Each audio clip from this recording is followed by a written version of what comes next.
পুরুলিয়া।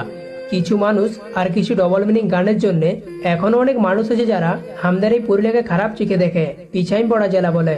তো তাদেরকেই বলছি, এইটা আমাদের ডবল মিনিং গানের জেলা না, এইটা আমাদের সেই জেলা যাকে দেশ বিদেশের মানুষ এক নামে জানে।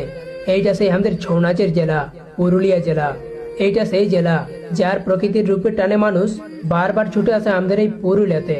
আর যারা আমাদেরকে এই পুরুলিয়ার ভাষায় কথা বলতে দেখলে মুখটা বাঁকান দিও, তো তাদেরকেই বলছি একবার আমাদের এই লাল মাটির সাদা সিধা মানুষগুলোর সাথে মিশিয়ে দেখো। কথা দিচ্ছি আমাদের এই লাল মাটির মানুষের আর পুরুলিয়ার ভাষার প্রেমে পড়ে যাবে। তবুও যদি পুরুলিয়ার ভাষাকে খারাপ চোখে দেখছো, তাহলে একবার ইতিহাসের পাতাটা উল্টাই দেখিয়ে নিবে। বাংলার প্রথম ভাষা আন্দোলনটা আমাদের এই মানভূমিয়া পুরুলিয়া জেলা থেকেই শুরু হয়েছিল। এখনো যদি আমাদের এই পুরুলিয়াকে খারাপ চোখে দেখছো, তাহলে আসবে আমাদের এই পুরুলিয়াতে।